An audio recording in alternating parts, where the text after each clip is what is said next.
Bom, irmão, será que depressão é obra de demônio ou é frescura? Isso é o que muitas vezes as pessoas ficam divididas. Uns dizem que é uma coisa, outros dizem que é outra. Mas o que na verdade é esse problema, né? Uma coisa é certa, nós vivemos na época, irmão, de muitas doenças. Os hospitais sempre estão lotados, não é verdade? A gente pode ver pelo exemplo do câncer, que mata milhares de pessoas. A gente vê a AIDS, que ainda é uma doença que não tem cura. Porém, uma doença surge no cenário, uma doença chamada depressão. Uma doença sorrateira e muitas vezes difícil de ser diagnosticada.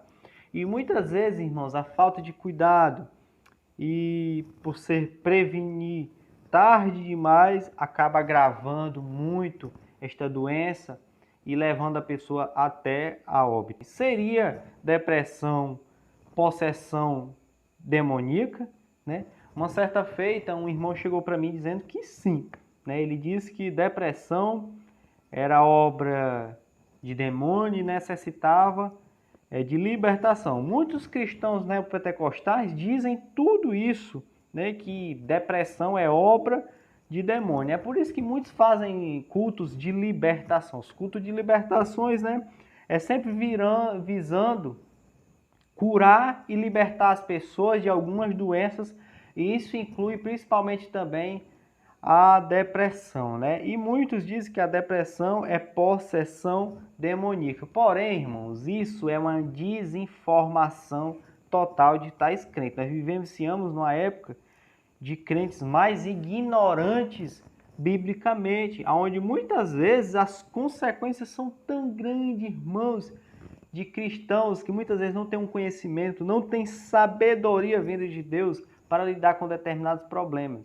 E agora surge um problema tão grande como a depressão e vai lá os cristãos que se acham super crente, onde todos eles espiritualizam dizendo que depressão é possessão demoníaca, mas não tem nada a ver. Isso são cristãos totalmente desinformados e radicais que querem espiritualizar tudo como se eles vivessem em meio a uma cúpula totalmente espiritual. Mas se nós formos ver nas escrituras, a depressão foi algo que foi comum de se acontecer no passado. O próprio profeta Elias, depois dele ter enfrentado os profetas de Baal, mas vê o povo ainda se voltando ainda para o paganismo, para a apostasia, diz que Elias ele teve uma determinada tristeza e se acolheu e ficou isolado de todas as pessoas.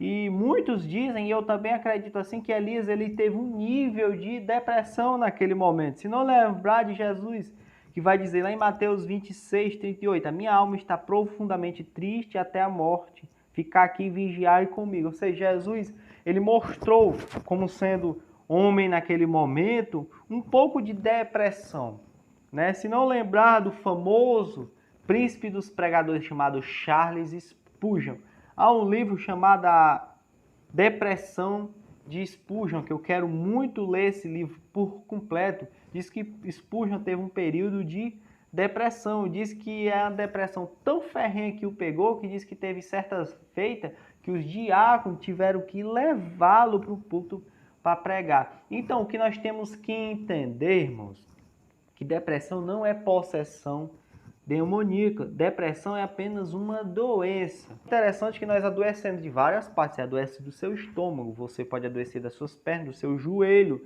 E sua mente, sua cabeça, o seu cérebro também é um órgão, faz parte do seu corpo e você pode adoecer. Muitas vezes por excessos de pensamento, de ansiedade, de nervosismo, de alegria, pode sofrer um transtorno e adoecer. E isso que é a depressão. E muitas vezes, irmãos, as pessoas não conseguem detectar e o povo que se diz ser de Deus, que é o povo que era para ser o povo mais sábio, que era para ser o povo que era para tratar melhor disso, muitas vezes não trata por falta de conhecimento e sabedoria bíblica. Mas por outro lado, há aqueles também que diz que é frescura da pessoa e diz a depressão é frescura das pessoas.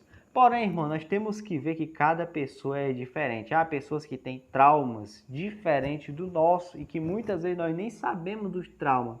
Porque há muitos traumas que as pessoas passaram muitas vezes na infância, na juventude ou até passam, que não é do nosso conhecimento, são coisas que talvez nós mesmos não saberíamos nem como lidar. E essas pessoas têm esses traumas, e os traumas ficam na mente delas, né?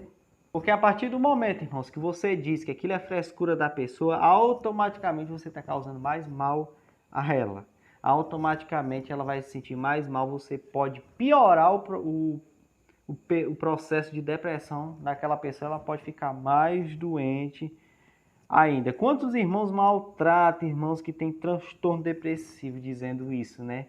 Que é frescura, que o irmão ou a irmã tem que deixar isso, se levanta, se alegra, mas numa maneira de, muitas vezes, de desdém, de rebaixamento, e a pessoa vai ficando pior ainda. Eu conheço a história, irmão, eu vejo o meu conhecimento, eu não conheci essa pessoa, mas vejo o conhecimento, eu ouvi falar de a história de uma irmã que passou dias em casa com depressão.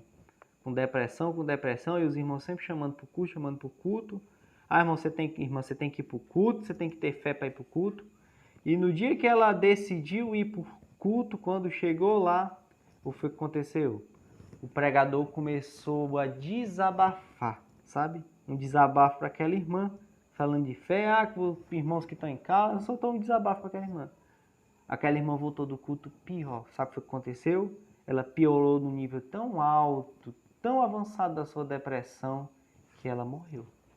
Morreu por conta de irmãos que não tiveram sabedoria para lidar com o seu problema. E quantos irmãos, muitas vezes, têm adoecido, têm pegado depressão e muitos não têm sabido sabiamente como tratar, né? Quantos pastores atualmente têm se suicidado? Você acha que por conta de quê? Por conta da pressão de muitos cristãos, que muitas vezes têm uma visão de que o outro deveria fazer melhor. Tem uma visão que nós somos super crentes. Acho, irmãos, que a depressão é algo existencial e principalmente no nosso meio. Eu acho que nós cristãos, nós crentes em Cristo Jesus, deveríamos dar mais importância sobre esse tema e saber diagnosticar e lidar melhor com as pessoas, famílias de pastores muitas vezes depressivos, quantos pastores depressivos, quantos obreiros depressivos, quantos irmãos depressivos, onde muitas vezes aqueles que estão ao redor não sabem lidar da melhor forma possível com isso. Dizem os dados que 97% do suicídio que acontece são devido a transtornos depressivos. Ou seja, é algo que nós temos que tomar cuidado. E principalmente, quantos irmãos vivem depressivos em falsas igrejas, sendo oprimidos por falsos pastores. Eu conheço a história de uma irmã que ela estava numa determinada denominação, uma denominação neopentecostal, muito herege, muito radical, muito legalista, que lá ela pegou depressão, ela saiu de lá doente. Ela foi para outra denominação também, pentecostal, legalista, uma denominação totalmente herege, lá ela piorou da depressão. Hoje, ela se dedica totalmente à sua família, ao seu esposo, ao seu filho.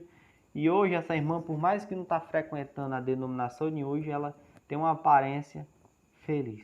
Sabe por quê? Porque numa igreja herege, irmãos, que os pastores vivem só explorando e explorando, onde não tem sabedoria, não tem entendimento para lidar com um negócio desse, é onde tem piorado muitas vezes o caso. Então, fica um alerta, tá bom? Para nós sabermos lidar. E quais conselhos, irmão, nós temos que dar para uma pessoa que está depressiva? Uma coisa é certa, o que nós não temos que fazer é tirar esse entendimento, irmãos, da nossa cabeça de que é algo, obra demoníaca, que não é, e também que não é frescura da pessoa. O que nós temos que ver é que a pessoa está carente, está com um problema de saúde, procurar sabiamente ajudar da melhor forma possível. Como? Se calando muitas vezes. A Escritura vai dizer que nós temos que ter cautela em falar. E pode ter certeza, para lidar com alguém que está com problema, irmão, na sua mente, você tem que falar pouco e observar mais. E incentivar aquela pessoa. Eu lembro que uma certa feita eu fui visitar um irmão que ele estava com um problema de ansiedade. E os conselhos que eu dei para aquele irmão foi o seguinte, que ele procurasse se adaptar a uma determinada rotina, que viesse lhe satisfazer e lhe viesse fazer bem, ou seja, adquirir cada dia mais bons hábitos.